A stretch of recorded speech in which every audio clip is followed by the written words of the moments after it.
Hello, everyone. Obviously, me again. And today I'm reading an excerpt from the beginning of Santa Grint, the one and only so far Time Police Christmas story. Also available, because Hazel likes me to do this, in the most wonderful time of the year. So off we go then.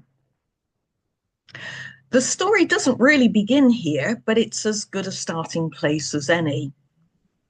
It was Captain Farrington's habit to withdraw to his own office and give his commanding officer a few minutes' peace at the end of their working day.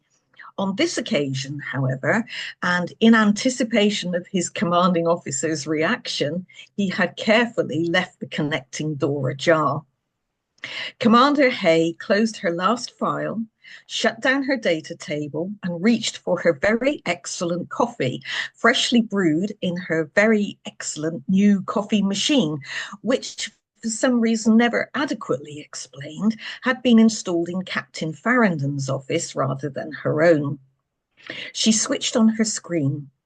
It was her habit to watch the early evening news broadcast, partly to keep herself up to date, but mostly to discover whether everyone else's day had been as bad as hers.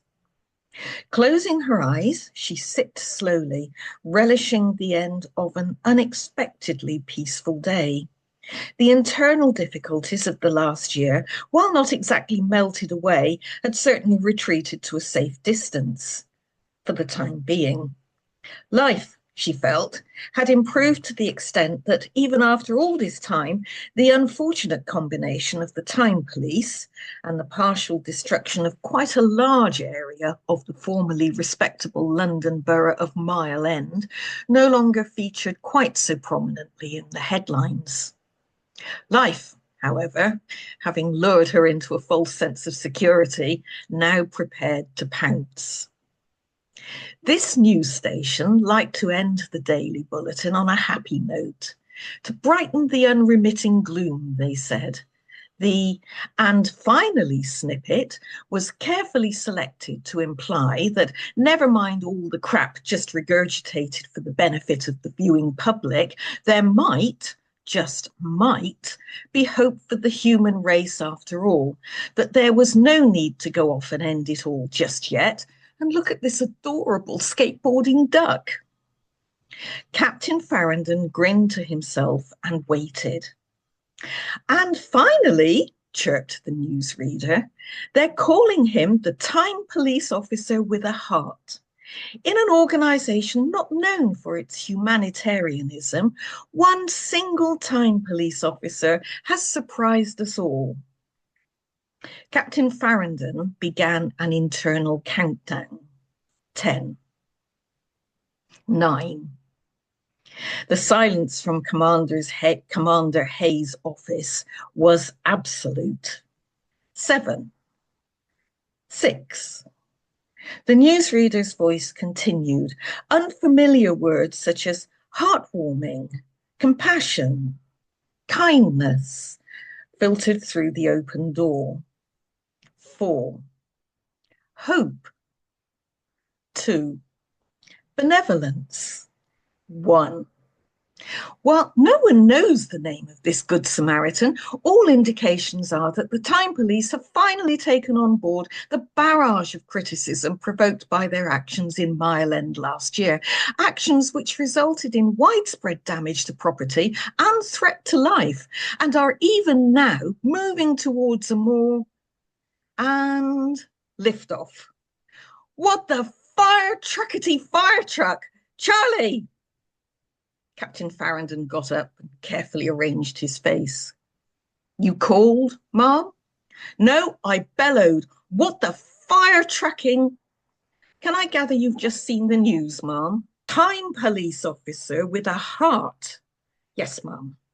I don't employ people to have fire-trucking hearts. I employ them to be hard-nosed bastards, dedicated to keeping the timeline straight. Who is this pillock? They didn't give his name. Well, Ma'am, have him shot and thrown into the river, and then fish him out and do it again.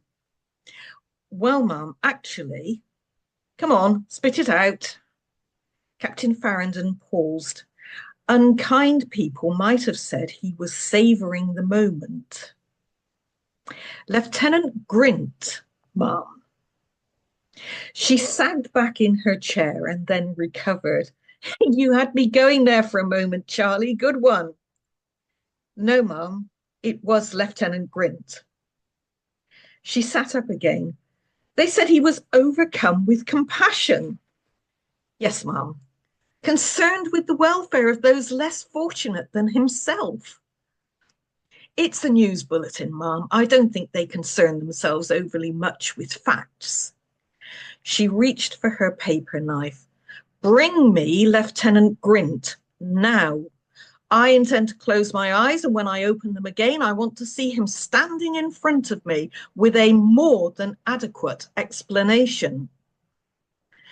To be fair, Mum, I have no intention of being fair, Charlie. Get him up here now. He's in a briefing right at this moment, Mum. If you could just wait 15 minutes. How the hell did this happen? I mean, Team 236, yes, I wouldn't put anything past those three idiots, but Grint. Well, Mum, if you'll remember, there was a fair amount of grief arising from the damage we did in Mile End.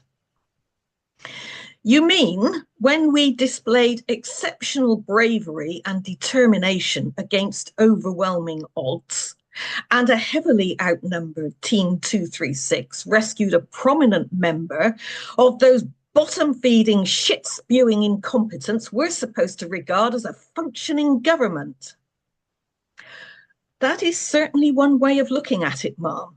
Many prefer to describe it as demolishing her house and those of her neighbours, destroying the road outside, damaging private vehicles, and generally frightening the living daylights out of the honest, God-fearing citizens of Mile End. Didn't we leave the sewers intact? We did, Mum. Make a note, Charlie. Next time, take out the sewers first. Give them something to really complain about. So noted, Mum. She sighed.